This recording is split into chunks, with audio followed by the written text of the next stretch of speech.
Snow hides things you're never meant to see until it decides you've waited long enough. And in the small town of Ridgeway Falls, the first secret of winter was about to surface in the most unsettling way possible. Don't forget to hit like and subscribe. New mysteries drop here every day. Now let's dive in. The morning after Christmas settled over Ridgeway Falls in a hush so deep it felt ceremonial. Overnight, a heavy blanket of white had erased the town's blemishes, cracked sidewalks, muddy lawns, forgotten holiday debris, and replaced them with a postcard-perfect calm. From her living room window, Evelyn Marsh, a retired school principal known for her sharp instincts and sharper observations, watched the snowfall taper into a slow drift. Her untouched cup of coffee had cooled beside her hand. She'd woken around 3 a.m., sensing that peculiar muffled silence that always came with significant snowfall, snow with intention. "It's been years since we had snow on Christmas," she murmured to herself. "Not since '96. Down on the common green, the morning activity had already begun. Evelyn saw Charlie Benson, the mailman's energetic son, trudging through the drifts with his younger sister, Leela, and several more neighborhood kids. Their voices traveled in brittle puffs of sound through the icy air. Kids loved snow for the magic. Adults mostly complained about canceled schedules and frozen car doors. As Evelyn stepped away from the window, her housekeeper, Gloria, entered with fresh toast. "Terrible weather today," Gloria said with the tone of someone vindicated. She had announced for 2 days that a storm was coming and now basked in being right. "Mail's delayed, and I doubt the delivery boys are out." "I expect so," Evelyn replied mildly. After breakfast, wrapped in her thickest coat and scarf, Evelyn stepped outside. The cold bit at her face immediately. She headed toward the local pharmacy to pick up a refill, her route passing directly along the town green. The children were in full production mode, building snowmen of various shapes and sizes. Charlie, aged 12 and full of opinions, was taking charge. "It has to look proper," he insisted. "Hat, real buttons, scarf, not just rocks for eyes." "We don't have a hat," Leela objected. "I'll get one from home," Charlie declared, already plotting. "Mom's got plenty of buttons too." Evelyn paused to watch, amused. Children always imposed rules on their creations.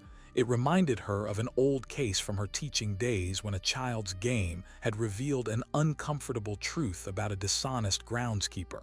"Morning, Evelyn." She turned to find Martha Collins bundled in an oversized faux fur coat. "Martha," Evelyn said warmly, "you startled me." "This snow," Martha said, lowering her voice, "creeps me out. Reminds Frank of that winter old Mr. Delaney was found frozen behind his shed." "Well, he'd been drinking rather heavily," Evelyn offered. "True, but still, not the sort of story one wants during the holidays." They watched the children for a moment before Martha added, "Have you heard about the stranger staying over at the Ridgeway Inn?" "A stranger?" Evelyn raised a brow. "We don't get many of those in winter. Salesman checked in 2 nights ago. The innkeeper's wife, Nora Harper, seemed rattled by him. Hard to describe, she's usually very composed." "How interesting." The Ridgeway Inn was modest but respected. Nora Harper kept the place pristine.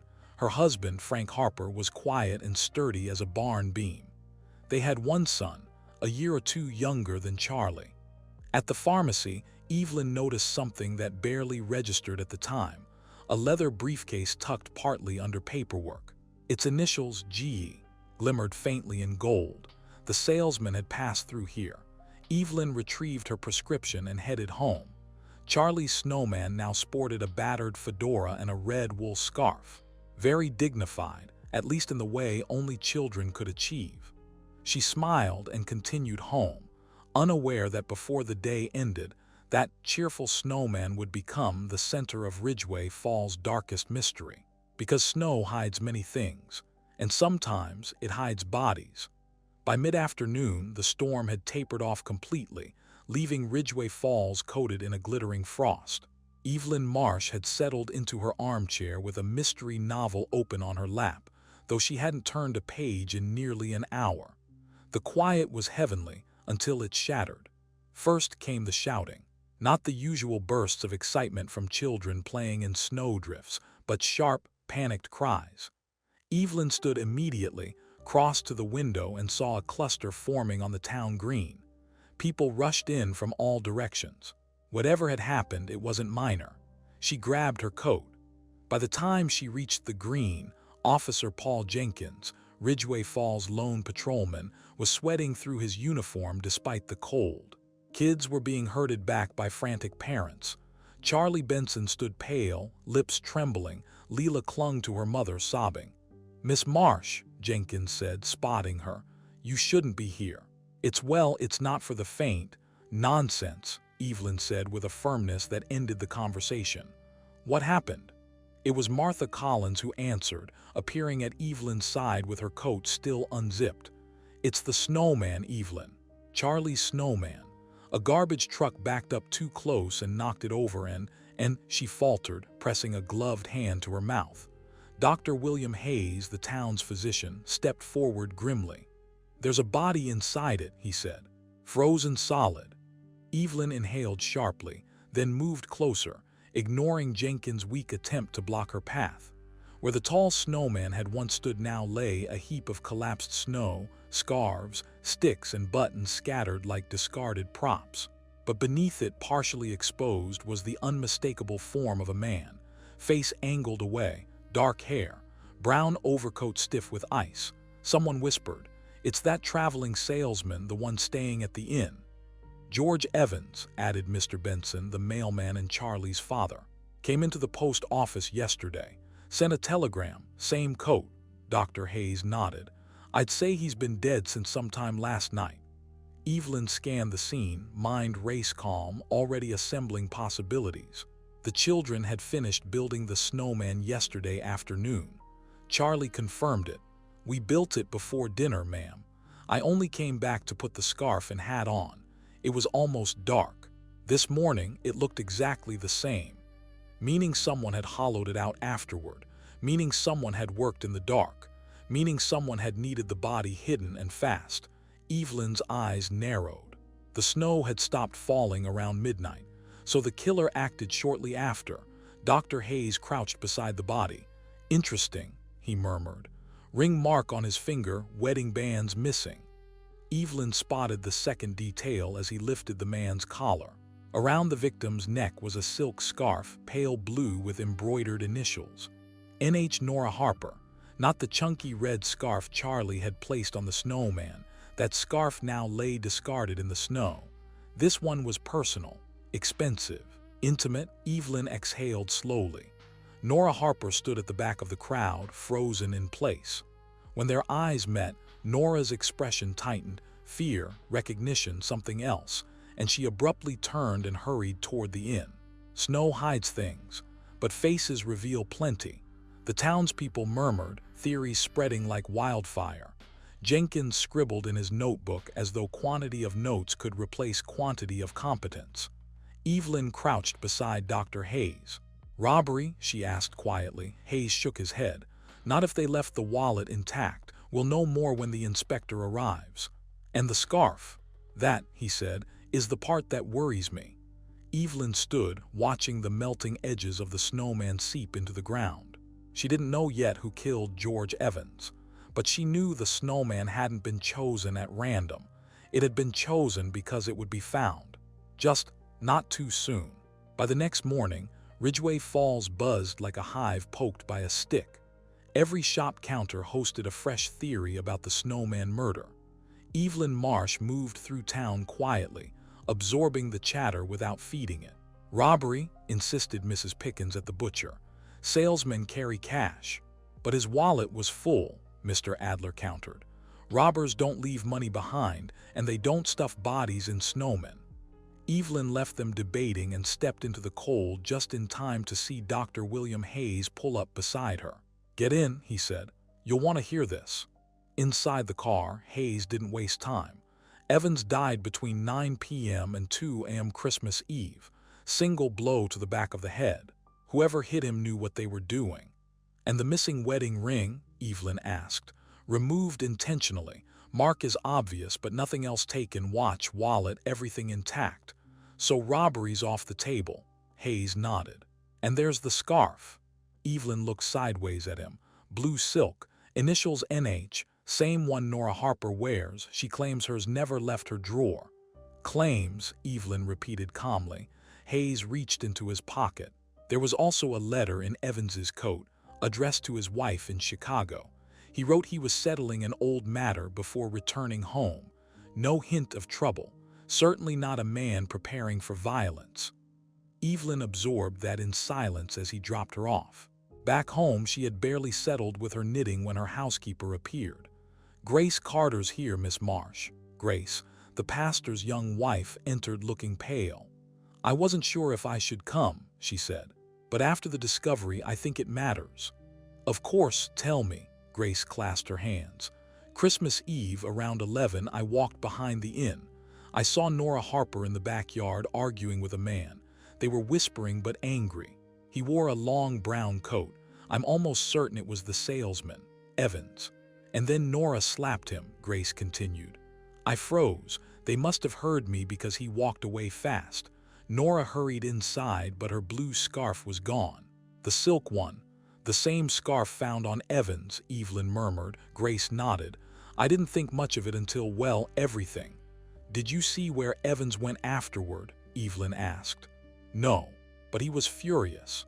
When Grace left, Evelyn remained sitting, mind racing. A fight behind the inn. A missing scarf returning mysteriously to a drawer. A married man with a removed wedding ring. A married woman insisting she barely knew him. Snow hid the body, but the lies were already melting. Evelyn whispered to herself, "Secrets don't stay buried, not in a town this small." The inspector from the State Bureau arrived on December 28th. Detective Marcus Craddock, mid-30s, sharp eyes, sharper posture. Ridgeway Falls rarely saw state investigators. His presence alone electrified the townsfolk. Evelyn Marsh watched from her window as he crossed the green toward the inn, boots cutting through half-melted snow. He looked like a man who didn't miss much. Later that afternoon, Craddock appeared at Evelyn's door with Officer Jenkins in tow. "Miss Marsh," Jenkins announced proudly, "Detective Craddock wants to speak with you." Craddock shook Evelyn's hand. "Dr. Hayes tells me you're observant. I could use a clear pair of eyes." "You flatter me, Detective. Come in." They sat with tea. Craddock opened a small notebook. "You were present when the body was found. Walk me through everything." Evelyn gave a precise account, no embellishments, no dramatics. When she reached the pale blue silk scarf, Craddock paused mid-note. "You're certain of the initials?" "NH." "Absolutely. And you'd seen Nora Harper wearing a similar one. At the holiday fundraiser 2 weeks ago." Craddock leaned back slightly. "Mrs. Harper claims hers was in a drawer. She even produced one." "Convenient," Evelyn said. "Or planted. That's what I'm considering. Her maid, Annie Clark, insists the scarf was in the drawer Christmas Eve, but the girl is nervous. Hard to read." Craddock flipped a page. "About the Harper's impressions." Evelyn folded her hands. "Mrs. Harper is extremely concerned with appearances. Polished, polite, controlled. People like that usually have something in their past they're still running from. And the husband? A quieter sort, watchful, especially of his wife. A man trying not to lose something he values." Craddock's expression sharpened. "Interesting. When I interviewed Nora Harper earlier, she denied knowing Evans at all. But her maid tells a different story." "Oh." Annie Clark saw Nora and Evans speaking on the back staircase Christmas Eve. Whispering, Nora looked distressed. Evans looked insistent. Evelyn nodded slowly. "Grace Carter saw them in the backyard later that night, arguing. Nora slapped him." Craddock scribbled, eyes brightening. "So we have a confirmed confrontation.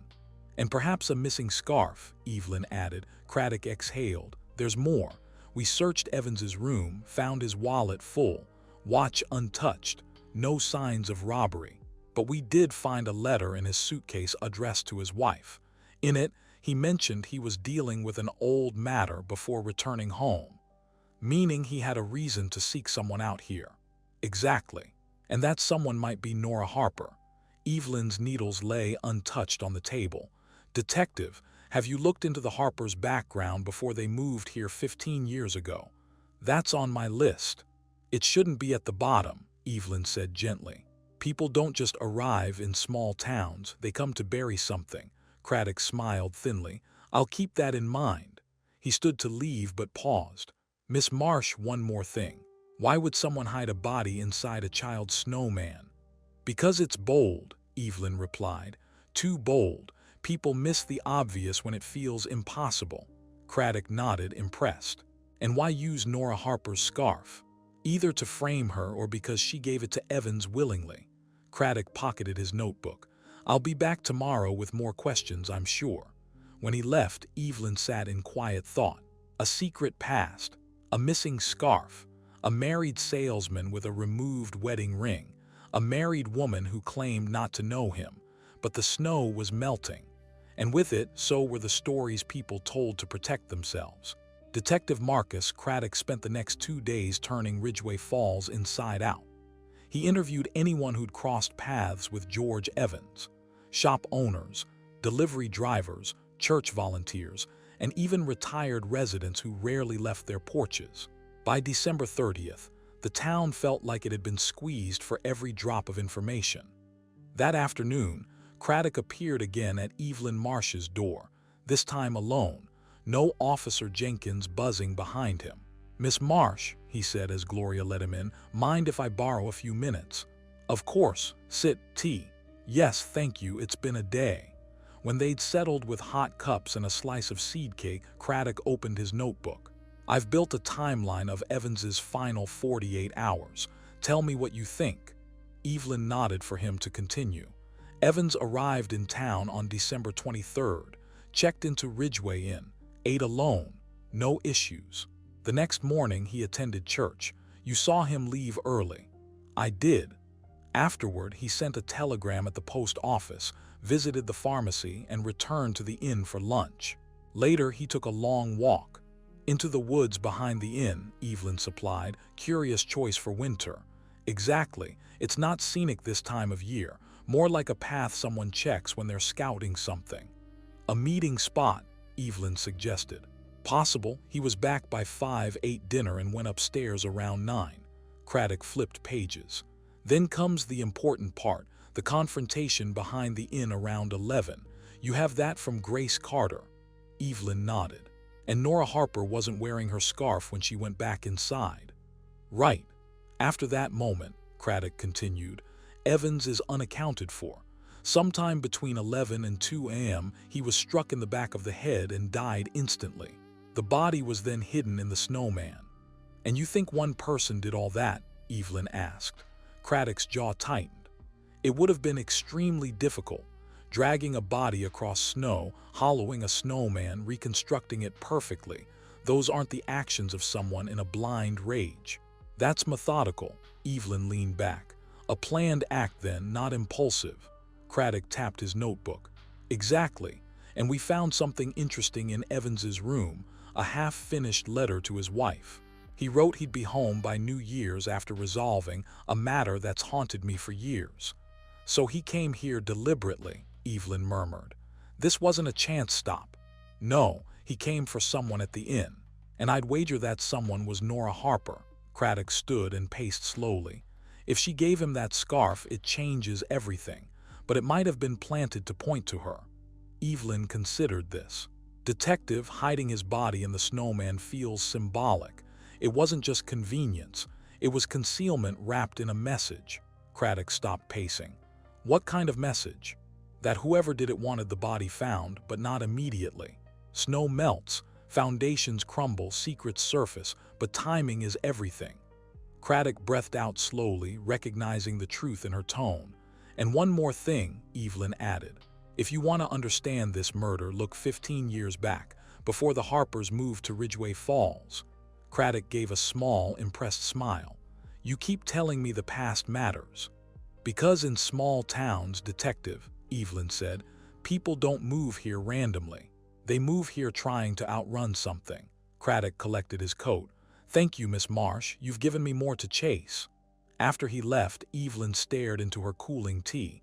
The clues weren't random. A silk scarf, a missing ring, a late-night confrontation, a married man writing farewell letters. A frightened innkeeper's wife. The snow was melting fast, and whatever story the Harpers were trying to preserve, its cracks were beginning to show. The last morning of December arrived warmer, the kind of uneasy thaw that made the snow pull back like pulled fabric, revealing muddy ground beneath. Ridgeway Falls felt different, less festive, more exposed. Evelyn Marsh had planned a quiet morning, but plans dissolved the moment Miss Linda Cartwright, the pastor's sister, burst into the cottage. "Evelyn, dear, you won't believe what Mrs. Thompson said at the soup kitchen. Apparently Mrs. Carver, the widow near the green, claims she saw something suspicious on Christmas morning. But when Officer Jenkins questioned her, she clammed right up." Evelyn raised a brow. "Mrs. Carver, the woman living at Meadow Cottage." "Yes, Grace thinks she's frightened of being dragged into the mess." "Then I'll pay her a visit," Evelyn said. "Some people speak more freely without a notebook in front of them." By mid-morning, Evelyn arrived at Meadow Cottage with a jar of homemade jam and shortbread. Mrs. Carver answered the door looking startled. "Miss Marsh, I wasn't expecting. I thought you might enjoy some company," Evelyn said warmly. "May I?" It would have been rude to refuse. Minutes later, they sat in a neat parlor arranged with meticulous precision. Lace doilies, porcelain figurines, everything placed as if measured. When the tea was poured and several pleasantries exchanged, Evelyn leaned gently into the real subject. "Terrible business on the green.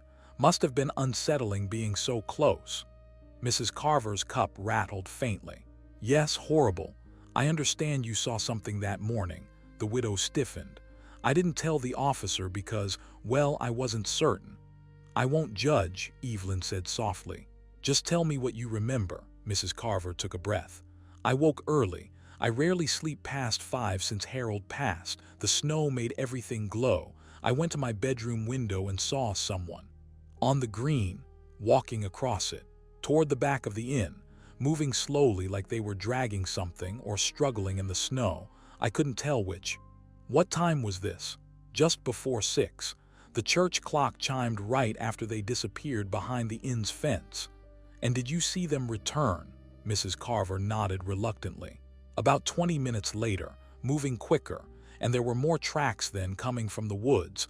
I believe someone else had been there too." Evelyn considered this. "May I take a look at your backyard? I'd like to see what you could see from upstairs."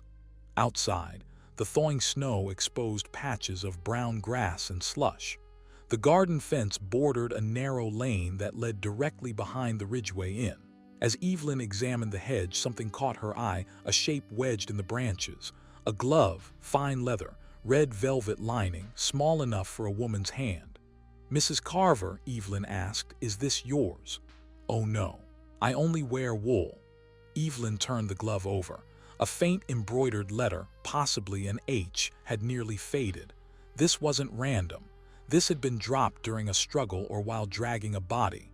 As they walked back inside, Evelyn felt each detail settling into place. Someone had moved the body long before dawn. Someone had used the back lane to avoid being seen. Someone had dropped a glove. And that someone might not have been working alone. Instead of going home, Evelyn followed the lane behind the cottages, tracing the route the widow described. It connected directly to the woods, and moments later, she found the rear gate of Ridgeway in exactly where she expected. A straight, discreet path from the inn to the snowman. Later, standing in her living room, Evelyn studied the glove again. Fine leather, costly, feminine, the kind of accessory Nora Harper would wear. But was it hers? Or was someone very carefully letting her take the fall? Evelyn stared at the glove long after sunset. Every clue pointed toward Nora, but something about the pattern felt engineered. And someone was counting on the snow to hide the truth just long enough. Detective Marcus Craddock returned to Ridgeway Falls on the afternoon of December 31st. Evelyn Marsh was waiting. She'd sent word that she'd found something critical. Inside her living room, she handed him the glove wrapped in a handkerchief. "Found by Mrs. Carver's hedge," she said, "right along the route someone used to drag Evans's body." Craddock examined it under the lamp. "High-end leather, red velvet lining, looks like there's an initial here. H, Evelyn echoed. As in Harper, Craddock exhaled. Let's follow that path. They walked through the slush-covered lane behind the cottages, past the widow's garden and into the woods. Melted snow had exposed muddy patches, footprints long erased, but the route itself was unmistakable. Halfway through the trees, Evelyn stopped. There, she said, pointing beneath a fallen log, a leather briefcase, damp, mud-streaked. Gold initials faint but visible. G.E. Craddock crouched, opened the case, and his expression hardened. Inside were letters, pages and pages, edges warped from moisture, all addressed to "My dearest Nora." He skimmed one aloud. "I won't stay hidden anymore. You promised you'd choose. If not, I'll speak to your husband myself." Craddock closed the letter slowly. "So," he murmured, "Evans and Nora Harper were lovers, and he came here to force her hand." "Not a stranger," Evelyn said. "Someone she once chose, someone she tried to forget." "And her husband?" Craddock asked. "Observant, hurt, and very patient." They marched straight to Ridgeway Inn. Inside the private parlor, both Frank and Nora Harper waited, tense, pale, hollowed-out versions of themselves. Craddock dropped the briefcase and the letters onto the table. Nora's breath hitched. Frank's jaw tightened. "Mrs. Harper," Craddock said, "your claim that you barely knew George Evans is no longer credible." Nora collapsed into a chair, covering her face. I never meant for any of this. He said he'd ruin our lives if I didn't leave with him." "And you?" Craddock turned to Frank. "You knew?" Frank's stare didn't move. "I found the photograph months ago. I knew he'd come back eventually. And when he did," Frank swallowed hard, "I followed them into the backyard, heard him threaten her. She went inside, he stayed. He kept talking like my life meant nothing." "He taunted you?" Craddock pressed. Frank nodded. "I confronted him. He laughed, said he'd take back what was his. I snapped, hit him once. He dropped. I panicked, dragged him to the cellar. And then I waited. After everyone slept, I moved him to the snowman. I thought the snow would hide enough until the thaw." Craddock stood in silence, letting the confession settle like dust. "And the scarf?" he finally asked. "That was hers," Frank said quietly. "Evans wore it to provoke her. I left it around his neck on purpose." "And the glove?" Evelyn asked softly. Frank didn't answer. Nora did. Her voice cracked. "He didn't do it alone." Evelyn's head lifted sharply. Nora continued, tears streaking. "I followed Frank when he left the house again. I knew something was wrong. I helped him drag the body to the lane. I didn't want him to face it alone. I dropped the glove without noticing." Craddock stared at her. "You realize this makes you an accomplice?" Nora nodded. "I know." Frank reached for her hand, voice breaking. "Don't. She didn't kill him. This is on me." But the truth was out. 2 people, 1 crime, 1 town forever changed. Epilogue: Frank Harper was arrested the morning of January 3rd. Nora left town 2 days later. The Ridgeway Inn never reopened. On a quiet Sunday, Evelyn Marsh walked across the now empty green. The snowman was gone, but the circle of disturbed earth marked where innocence had cracked open. Evelyn whispered to herself, "Secrets hide in snow until the thaw decides otherwise." If you want more mysteries like this, hit subscribe and drop a comment. Who do you think was more guilty, Frank or Nora?